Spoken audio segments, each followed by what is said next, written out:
বিশ্বের সবচেয়ে বড় ধর্মযুদ্ধ হবে ভারতবর্ষে। এই যুদ্ধ হবে কাফের এবং মুসলমানদের সাথে। প্রায় 1400 বছর আগে এই যুদ্ধের ভবিষ্যদ্বাণী করেছেন বিশ্বনবী হযরত মুহাম্মদ সাল্লাল্লাহু আলাইহি সাল্লাম। আর এই যুদ্ধে নিঃসন্দেহে মুসলমানরাই চূড়ান্ত বিজয়ী হবে। এই যুদ্ধকে হাদিস শরীফে গাজওয়াতুল হিন্দ নামে নামকরণ করা হয়েছে। তবে এই যুদ্ধ আর বেশি দূর নয়।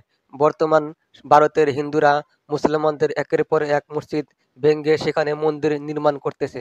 মুসলমানদের দাড়ি বোরকা নিয়ে ঠাট্টা বিদ্রূপ ও গরুর মাংস খাওয়ার জন্য মুসলিম হত্যাই বলে দেয় ভারতবর্ষে অঘোষিতভাবে গাজওয়াতুল হিন্দ যুদ্ধ শুরু হয়ে গিয়েছে। গাজওয়া শব্দের বাংলা অর্থ হলো অভিযান, আর হিন্দ হলো স্থানের নাম।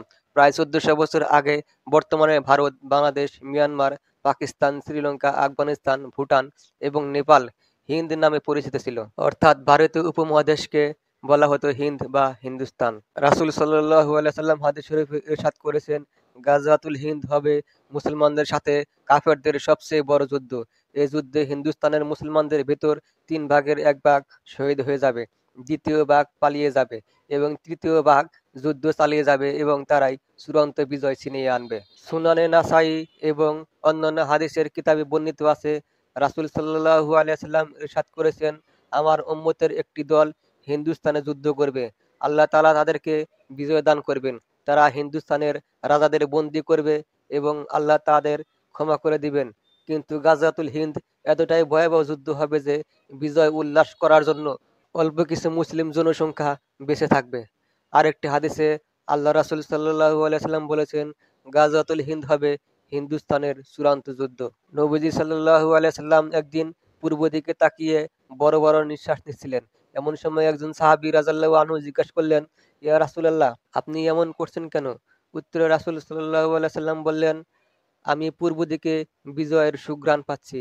সাহাবারা আবারও জিজ্ঞাসা করলেন, ইয়া রাসূলুল্লাহ, আপনি কিসের বিজয়ের সুঘ্রাণ পাচ্ছেন? রাসূল সাল্লাল্লাহু আলাইহি সাল্লাম বললেন, পূর্ব দিকে মুসলিম ও মুশরিকদের সাথে যুদ্ধ শুরু হবে। যুদ্ধটা হবে অসম। মুসলিম সেনারা সংখ্যার দিক দিয়ে অনেক কম হবে, আর মুশরিকদের সেনাবাহিনীর সংখ্যা অনেক বেশি হবে। ওই যুদ্ধে মুসলিমরা এত পরিমাণে শহীদ হবে যে তাদের রক্তে পায়ের টাকনু পর্যন্ত ডুবে যাবে। রাসূল সাল্লাল্লাহু আলাইহি সাল্লাম সাহাবীদের বললেন, এই যুদ্ধে মুসলিমরা 3 ভাগে বিভক্ত হয়ে যাবে। এক ভাগ বিশাল মুশরিক বাহিনী দেখে ভয়ে পালিয়ে যাবে, তারাই হবে জাহান্নামী। আর এক ভাগ আল্লাহর জন্য সবাই শহীদ হবে এবং শেষ ভাগ আল্লাহর উপর ভরসা করে শেষ পর্যন্ত যুদ্ধ চালিয়ে যাবে এবং তারাই যুদ্ধে বিজয় অর্জন করবে। রাসূল সাল্লাল্লাহু আলাইহি সাল্লাম গাজওয়াতুল হিন্দ নামের এই যুদ্ধকে বদরের যুদ্ধের সমতুল্য বলেছেন। নবীজি সাল্লাল্লাহু আলাইহি সাল্লাম বলেছেন, ওই সময়ে মুসলিমরা যে যেখানে থাকুক না কেন তারা যেন যুদ্ধে অংশগ্রহণ করে। অন্য একটি হাদিসে রাসূলুল্লাহ সাল্লাল্লাহু আলাইহি সাল্লাম বলেছেন, আমার উম্মতের 2টি দল আল্লাহ তাআলা তাদেরকে জাহান্নাম হতে পরিত্রাণ দান করবেন। এক দল যারা হিন্দুস্তানের জিহাদ করবে, আর এক দল যারা ঈসা ইবনে মারইয়াম আলাইহিস সালামের সঙ্গে থাকবে।